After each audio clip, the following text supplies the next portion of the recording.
Robins Realty TV. Okay, it's me again, Miss Geraldine Villarasa. Andito naman po ako sa bayan po ng Del Gallego, Camarines Sur. Yes po, Camarines Sur naman po tayo. Ito naman po ay sunod lang po ng Tagkawayan, Quezon. Then mula po doon sa National Highway hanggang dito po sa property ay may layo po siya na nasa 10 kilometers. Then ang property po ay 7 hectare. Yan pong natututukan na yan ng aking camera, yan po ay ilog dito na paliguan. Then ang property po ay boundaries po yung part na yan, yung ilog na yan. Then ang property po ay yan po siya. Yan po ang 7 hektarya. Dito naman po sa Barangay Road, ayan, ito pong side na to, nasa 300 meters po ang frontage niya dito sa mismo sa cemented road na to. Then, ayan po, makikita po ninyo ang mga Nara tree dito sa bungad pa lang. Napakarami po niyan. Then, ang kagandahan nga po nito ay gilid po mismo siya ng napakalaking ilog dito sa Del Gallego. Then, yung pong property, yung 7 hectare, ay meron pa rin po siyang barangay road dito po sa kabilang side na to. Ayan. Yan pong natututukan na yan ng aking camera. Yan naman po ay papasok naman po yan doon sa kabilang barangay na yan. Then yan pa rin po ang area, ang 7 hectare. Ayan po, mga Nara tree pa rin po ang nandito sa gilid na to. Then napakarami po niyang nyog. Ito pong side na to, ayan, mga kawayan. Then pantayin po yan dyan sa loob na yan. Papasukin po natin bago po ako pumunta doon sa kabilang side. Ayan, may mahogany po dito sa side na to. Ayan po yung ilog. Ayan po siya, oh. Yan po yung tinatawag nila ditong spillway. Ito naman po yung loob nung property dito po sa bunga, dito po sa may ilog. Ayan po siya. Napakarami po niyang nyog. Ayan, maganda po pating mamunga ang mga nyog dito. Ayan, halata naman po natin, talagang hindi po sila naapektuhan ng nakaraang tag-init. Flat po itong side na to, itong area na to. Ayan, then ayan po, may Nara tree pa rin. May nakita na po akong fruit bearings, ayun, langka. Then yan po, oh, talagang napakaganda po ng area. Tabas lang po ang kulang nito. Then dinig na dinig po talaga ang lagaslas ng tubig dito sa loob ng area. Ayan. May sapa po pa rin dito sa loob ng property, mga ma'am, sir. Ayan po siya, oh. Ito po yung sapa. Ayan pong side na yan, sapa po yan. Papunta po yan doon. Then ito naman pong kabilang side ay papunta naman po yan doon sa side na yon. Ayan po yung part na yan. Yan po yung part ng barangay road na papunta doon. Pataas, papunta naman po sa kabilang barangay. Then yung pinasok naman po nating barangay road kanina, dito din naman po yun lusot sa kabila naman pong barangay. Ayan, napakaganda po ng area, oh. 7 hectare along barangay road. Gilid po ng paliguan na ilog na malaki dito. Sus, kung nyug lang po ang pag-uusapan. Ayan, napakaganda po nung area, napakarami po niyang nyug. Eto, may antipolo po dito sa side na to. Ito po yung sapa niya dito sa loob ng property. Ayan po ang running water na sapa dito sa loob ng area. Ano po? Yan, then pumantayin pa po siya doon sa kabilang side na yon. Then ito po yung part na papunta naman po doon sa kabilang barangay road. Pantayin pa rin po yung part na yan. Ayan po siya, oh. Ito naman po yung dito pa rin po sa may kabilang side. Sa loob pa rin po ito. Ayan, mayroon pa rin po ditong fruit bearings akong nakita, santol.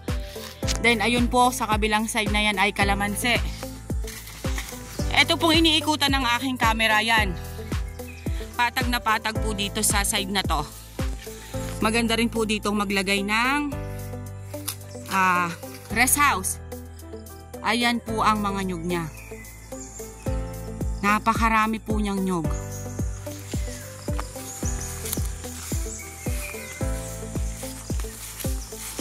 Ang kagandahan po nitong area na to, kasi malakas po yung tubig niya. Dun po sa boundaries nga po yung malaking ilog.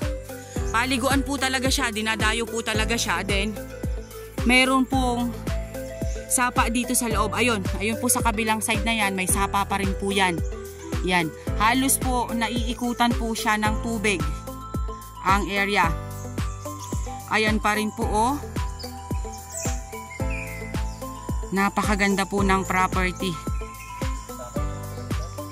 Opo, kasi 300 meters yung ano, 'di ba? Frontage. Yan pong side na yon, ayon, may mangga po doon na isang punong malaki. Yun po ang mga nakita kong fruit bearings dito. Then ayan. Ano kayang kahoy ito? Hindi kuya, ayan o yung malilit na dahon na yun. Alam ko yan, matigas din kahoy yan eh. Ito pong side na to, antipolo. Pero yung pong maliliit ang dahon na yun, alam ko po yun, isa pa rin po yun sa matigas na kahoy sa amin sa Lopez. Hindi ko lang po alam kung ano pong pangalan yan. Yan po ang area. Ganda nitong paliparan ng drone. Pagka ganito kaganda. Oo. Ayan po siya oh. Po, babaybayin po natin yung nandito sa Barangay Road. Ano po? Kasi medyo mahaba po yung frontage niya.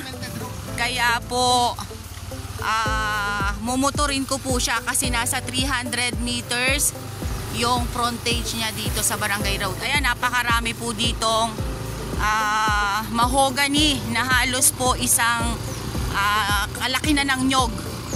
Ayan po, Nara tree ang nandito sa side na to.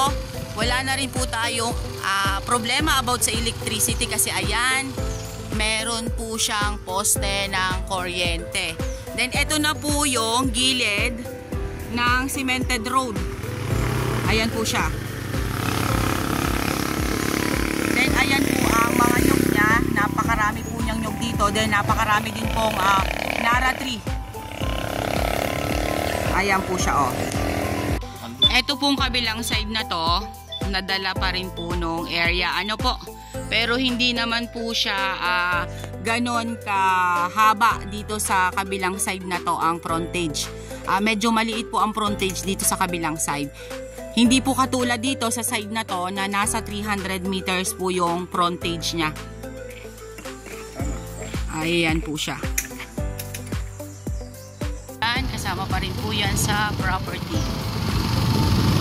Hi po, magandang tanghali po. Ito po yung gilid ng Barangay Road. Ito pong tinatakbo namin na to. Okay po, papasukin ko po ng konti itong kabilang side. Ayan. Ayan po siya. Then go kuya. Mga nyug pa rin po ang nandito. Almost flat po dito sa side na to.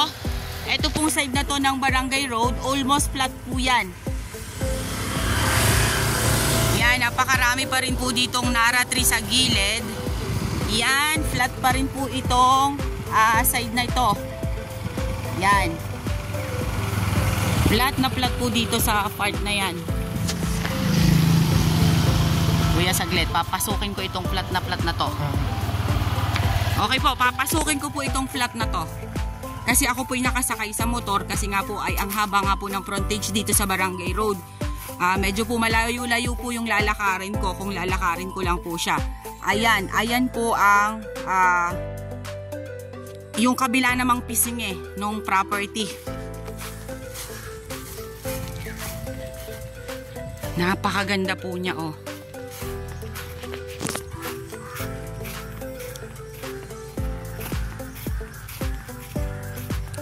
Napakarami pa rin pong bunga ng mga nyog niya at mga takaran po talaga. Ayan po, flat na flat po talaga dito sa side na to, oh.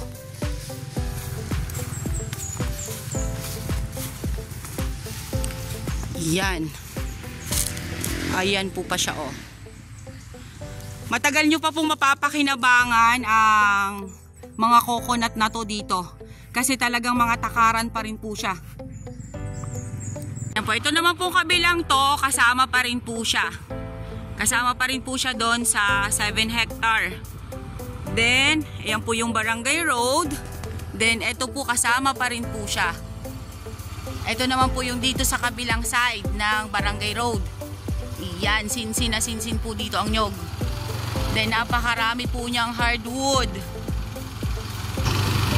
Almost flat pa rin po dito. Ayan pong iniikutan na yan ng aking camera. Almost flat pa rin po siya. Pero hindi naman po lahat sa kanya ay flat. Meron pa rin pong medyo pa-slope. Kasi hindi naman po talaga napiperfect ang isang property. Ano po? Meron din po talaga siyang pangit na part. Pero ito pong mga nakikita ko dito sa gilid ng kalsada ay talaga pong mga quality po itong parte ng lupa. Pero kanina po dun sa may bandang palikod, may nakita rin po ako doong mga slope na konti. Okay, kasama pa po itong kabilang side na to. Ayan, may Indian mango pa rin po dito. Then ayan po, flat pa rin po itong itong naiikutan pong yan ng aking camera. Napakaganda po talaga, promise. Napaka-productive po. Ito po yung ilog ng boundaries po nung 7 hectare. Ayan po siya. Then ito naman po yung sa kabila. Pero ito pong side na to, hindi na po yan sakop nung 7 hectare. Ano po? Yan lang po yung kahabaan po ng ilog. Then, ito pong side na to, ito po yung sa boundaries ng ilog. Okay guys, sabihin nyo na po ang property namin. Dito po ito sa Del Gallego, Camarines Sur. Siya po ay first district ng Camarines Sur. Along Barangay Road mula po doon sa National Highway hanggang dito po sa property ay nasa 7 kilometers po ang layo niya. Mali po yung banggit ko kanina na 10 kilometers. 7 kilometers lang po. Sorry po kanina talaga. Nagkamali po ang inyong lingkod. Then, ang property po ay left and right ng Barangay Road. Then, dalawa po ang Barangay Road na umang sa property. Din napakarami po niyang hardwood. Napakarami din po niyang mga nyog. Yung about po sa price at about po sa title, mamaya ko na lang po ilalagay sa details ko at kakausapin ko muna si seller. Okay po, once again po ako po ulit ang inyong site locator, si Miss Geraldine Villarasa. Muli po ako maglalambing. Paki-like and share po ng aking mga vlog and pasubscribe na rin po ng aking YouTube channel, Quezon Province Realty TV. Okay, thank you for watching!